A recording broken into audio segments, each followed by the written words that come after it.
Well, here we've arrived at the third video about Niel Gow and his music and his times, and eventually we'll hear something about his talented sons and what they wrote.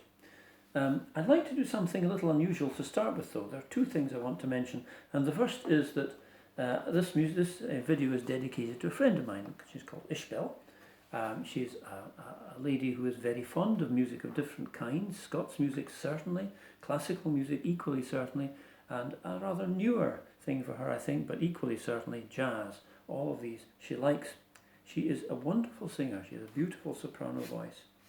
And she came from Nairn originally, Nairn I should say, and she has retained the lovely local accent from there, even though she's been away from a long time. So this is Ishbel's DVD, though other people are welcome to watch it if they wish.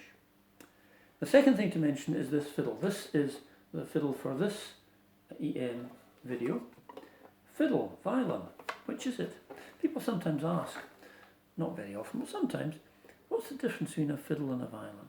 Well, there isn't any. Really? People say. I thought there was. Surely a fiddle's bigger, isn't it? And they go away thinking, that can't be right. But it is. They're exactly the same instrument.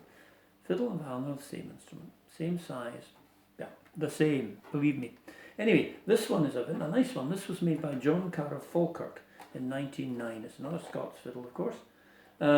He was not like J. Keith of Kelso, an untrained maker. He was a fully trained maker.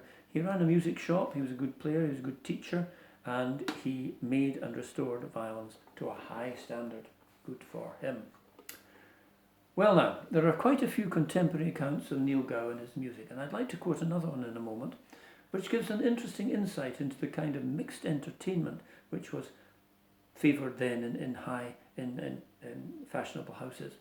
Scots music, yes, folk music, traditional music, but also the hornpipes and minuets favoured by high society, though deplored by Robert Burns, for whom there was nothing to match the old Scotch tunes. Indeed, in the final years of his life, Burns devoted himself as a writer very largely to providing words for many of the old Scots tunes, which he had loved since his early childhood and hoped to perpetuate by so doing. This was something that his great successor, Sir Walter Scott, deplored. He felt that Burns had been wasting his time and talents on such things. Well, there you go. Some fiddle composers, such as Red Rob Mackintosh of Lament, catered for both worlds, writing and playing reels and suspets, but also minuets, gavottes, and full-scale sonatas. I think I recorded a Mackintosh sonata, which you can find somewhere in amongst my many videos on YouTube. I had a good one too. Indeed, the ease with which folk and what we now call classical worlds coexisted at the time of the Enlightenment is rather attractive. Anyway, as I said, a contemporary account. This is the Duchess of Atholl again, but a year later, 1784, a year later from the previous one in the last video. And she writes this. We had Niel Gow, and when the dessert was set down, the dining room door opened and Bacchus appeared, sitting upon his casks with a silver flagon in his hands. He was drawn in triumph around the table by Cupid and Harlequin and then Columbine. After tea, the same party came into the drawing room and showed themselves to great advantage to the sound of Niel Gow's fiddle. A march was then played, and Charlotte, her brother and John joined Harlequin, Columbine and Bacchus in marching round the room. Cupid followed by himself. Then they formed into their six-some reel, which looked very pretty, and afterwards all danced separately their hornpipes, their minuets, strathspeys, reels, and so on. So now we hear three cheerful tunes by Niel Gow, such as might have been heard on that evening. And the first one is Lady Lucy Leslie Melville. Now, who was she? Well, she was a little girl when this was written, and I think it was really written as much for her father as for her. He was the 10th Earl of Leven and Melville. Later in life, Lady Lucy became well known for her Christian piety and devotion, and indeed she figured as an example to us all in some of the gospel magazines of the mid-19th century. Here is her tune, Lady Lucy Leslie Melville.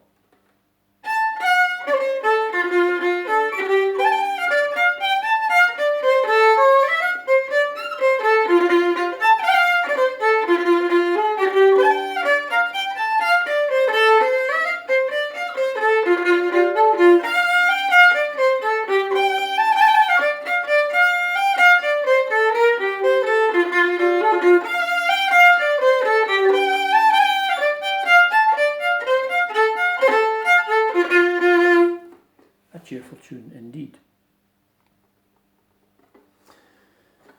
Our next tune is Sir George Mckenzie. Now he was a talented and capable man, a clever man.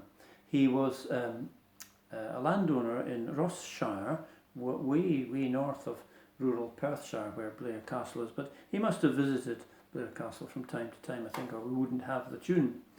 Sir George was a mineralogist, a geologist and an agriculturalist, and he visited Iceland several times to study the geology and botany of that land. That must have been quite something in the mid-19th century, travelling from Rossshire to Iceland, but he did it. On a much less positive side, he was also an agriculturalist who came to the conclusion that Cheviot sheep were far more economically viable than his tenant farmers and their families, and so he was involved in the Highland clearances, and in 1808 he cleared his lands of these poor people who had lived there for many generations, which we now see as a disgraceful thing, rightly I think. But this is a very nice jolly tune, though it's a very short one.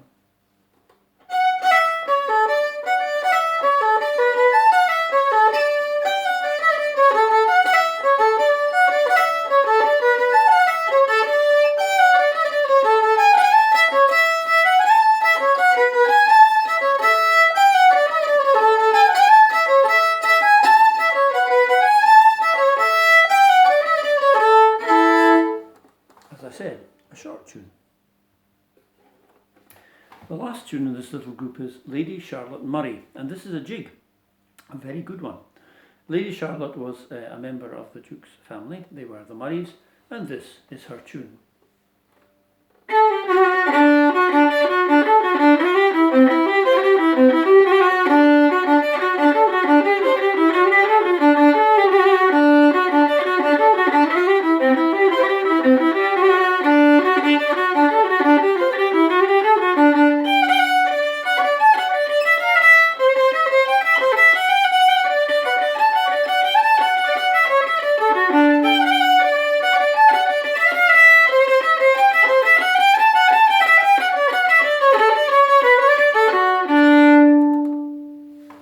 Fine jig, I think. As the 18th century wore on, Niel became more successful, more famous in his post as effectively the equivalent of a continental Kapellmeister, writing music and playing it for functions and social occasions, and his fame grew. People came from many, many miles to see him and hear him. 4 of his children left for Edinburgh to follow their own careers. Daniel and Griselle must have died young, because nothing is heard of them by the 1780s. Nor did Niel confine himself to the Dunkeld area. He played at Hunt Balls in Cooper and Perth, and also went westwards into the Small Glen, Achtertyre and Crieff, always travelling on foot, and carrying his fiddle in a green baize bag. You wouldn't think I was reading this, would you? As was the custom then with itinerant fiddlers. He could have travelled by horseback, he could afford it, but he usually chose not to. If you go to Dunkeld, you will see the wonderful statue of Niel carrying his fiddle, and when I think of him tramping over the Scots countryside and through the woods and forests and the hills, I think that statue commemorates him very, very well. It's well worth seeing. As a result, he would be a familiar sight on these routes, and no doubt stopped off for a friendly chat and some hospitality on the way. It sounds to me almost like the ideal way to travel, provided the Scottish weather behaved itself. Or at least it would have been then, with no A9 and container lorries thundering past. Now, our next 3 tunes are not by Niel Gow. They are what we might call tribute tunes, written by other people as a tribute to him and his work and his importance. And the first one is Miss Lucy Johnson's Compliments to Niel Gow, a very fine slow tune, I think, and quite a well-known one. Here it is.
Johnson's compliments to Niel Gow.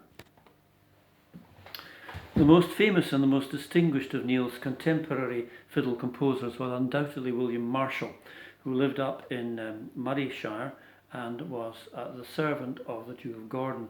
And he rose very high in the Duke's service. His career, in that sense, was very different from Niel's. But he wrote music which was every bit as fine, I think, and a very, very important figure in the history of Scots traditional music.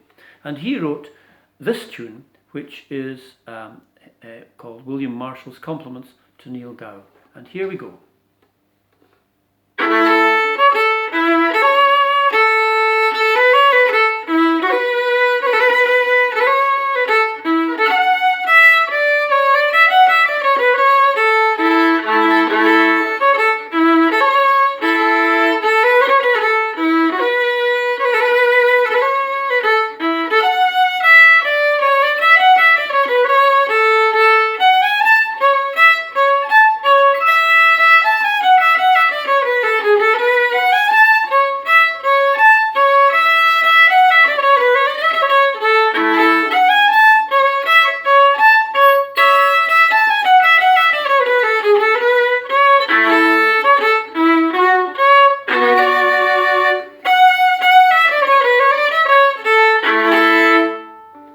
I think is a very fine tune, if I may say so. Finally, in this group of three tunes by other people, and a different kind of tune altogether, this is a lament for Niel Gow, written after he finally died, by Hugh Gilmore. Like the last tune, a very fine example of its kind.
Hugh Gilmore's Lament.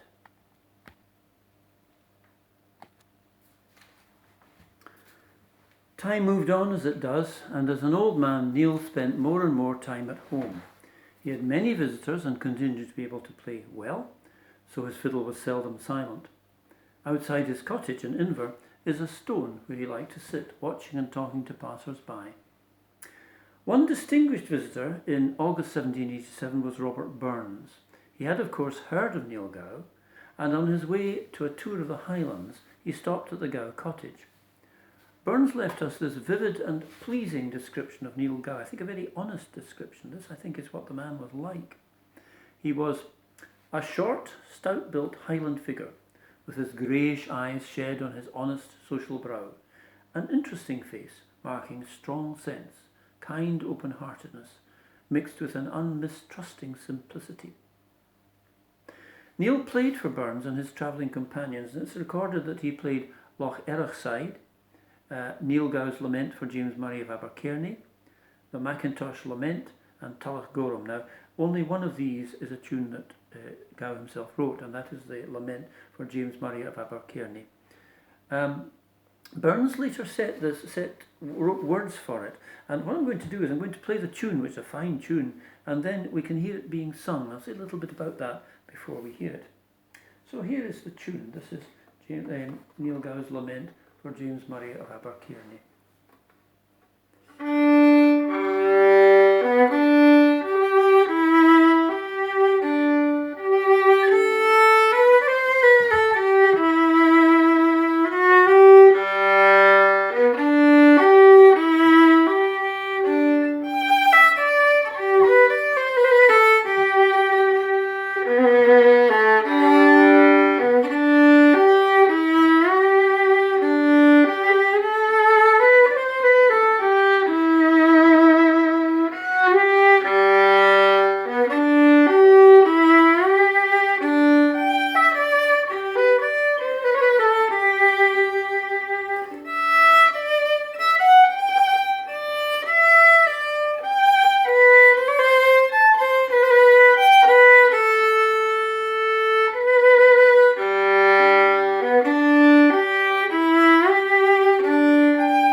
there's the tune.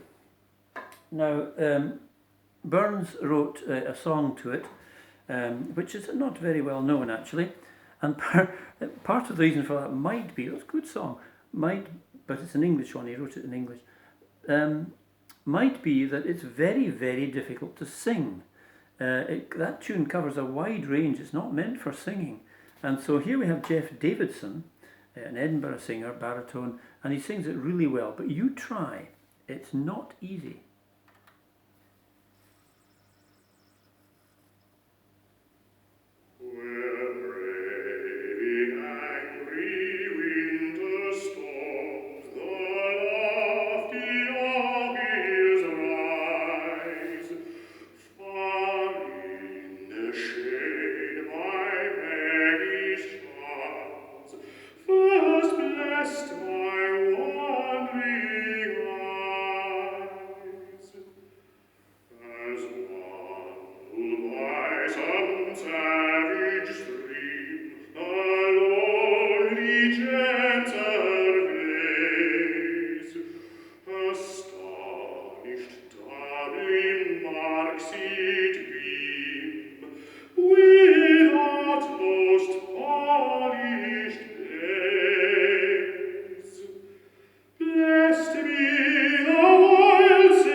I would, of course, have sung you that myself, but I didn't want to show off.